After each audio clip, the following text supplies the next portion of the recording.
referred to as the F-14 and named Tomcat, was ready for its maiden flight at Calverton, New York. Test pilots Bob Smythe and Bill Miller had to wait all day for final adjustments.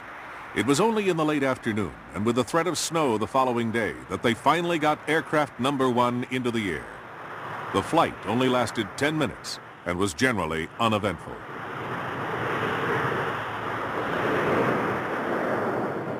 Both pilots said that the Tomcat behaved well.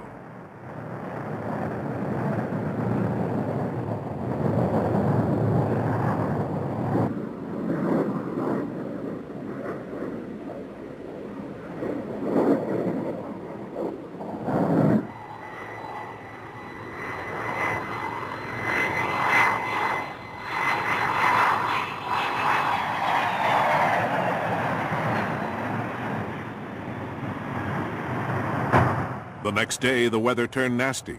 It would be 9 more days before it was safe to fly the Tomcat again. This time, Miller was to take the front position and Bob Smythe the rear.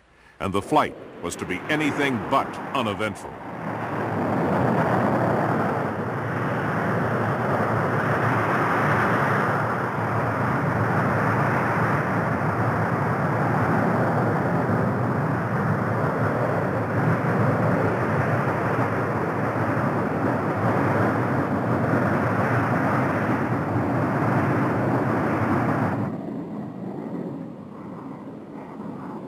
Prototype number 1 had not been in the air long when its chase plane noticed what seemed to be smoke coming from the aircraft. In fact, it was hydraulic oil leaking under pressure. Within minutes, all of the control surfaces of the plane ceased to function as the pilots made their approach through the cold morning air.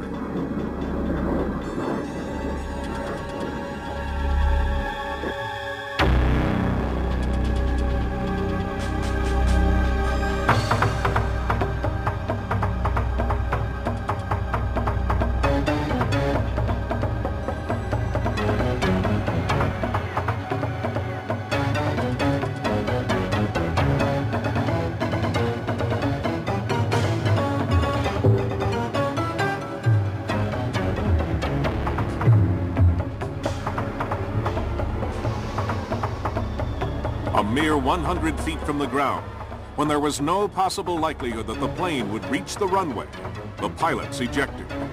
4 seconds later, prototype number 1 ceased to exist.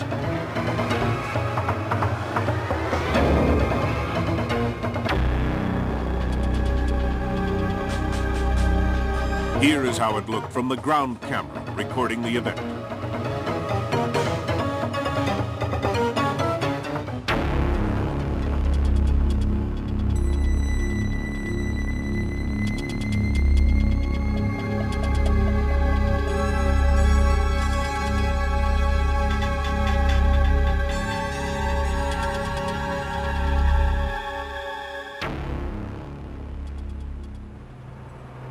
In late August, another aircraft, originally scheduled as number 12, now redesignated 1X as a replacement of the ill-fated original prototype, was wheeled out of Grumman's Calverton plant.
By now, Smythe, Miller, and the other test pilots had established a real affinity for what Grumman was convinced was the answer to the Navy's problem. But other manufacturers and the natural pessimism of Congress had yet to be overcome. And while the Navy had confidence in the Tomcat concept, there were still many trials ahead.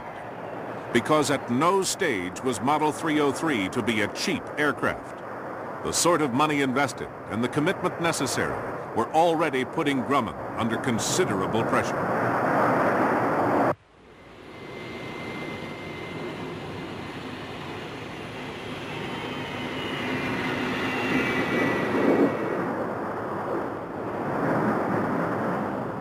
Throughout 1971, ground-based testing of the first prototypes continued.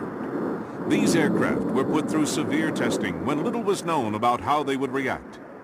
Here is prototype number 2 with a complete ordnance load, achieving the almost unachievable.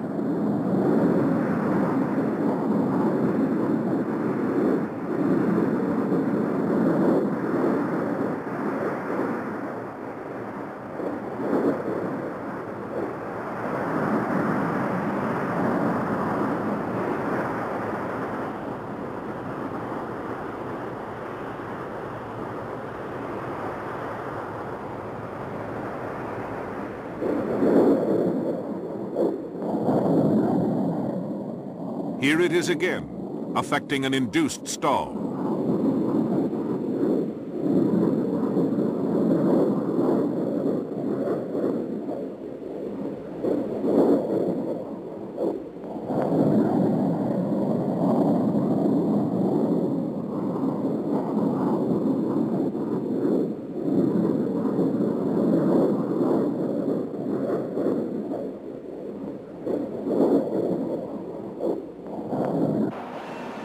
Throughout the entire prototype program, several aircraft were made with no intention of ever being flown. Their sole purpose was to be tested to destruction. By this method, it was hoped that any flaws in design or manufacture would be identified. Prior to carrier testing, a prototype was catapult tested at Patuxent River Naval Air Station. And on June 28, 1972, the first Tomcat flown by a Navy pilot landed on the aircraft carrier Forrestal off Norfolk. After a series of touch and goes, the landing was affected by aircraft number 10. But within minutes, a small malfunction appeared. The two pilots were informed of a leak in the hydraulics of the nose gear.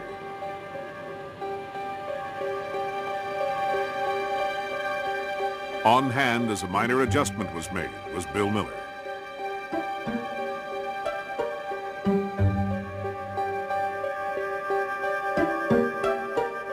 The look on the faces of the Navy's test pilots said everything, because this film of the first carrier landing was to be flown to the Congressional Committee for a final decision on the Tomcat within hours.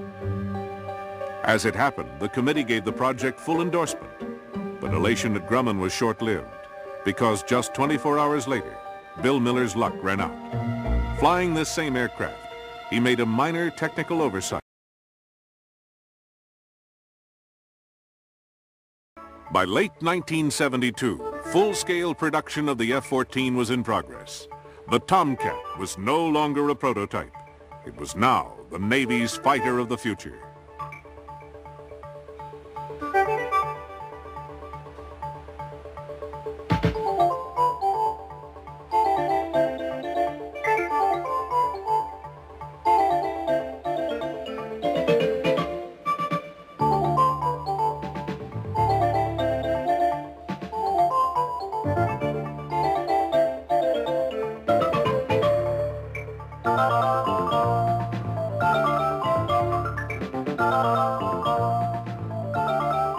The spectacular firepower of the F-14 was spotlighted in Operation 6 on 6.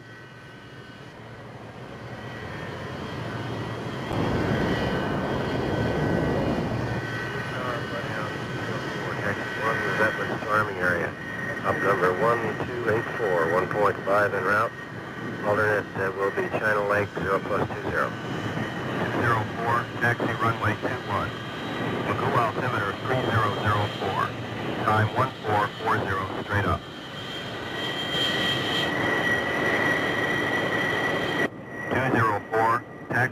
runway 27.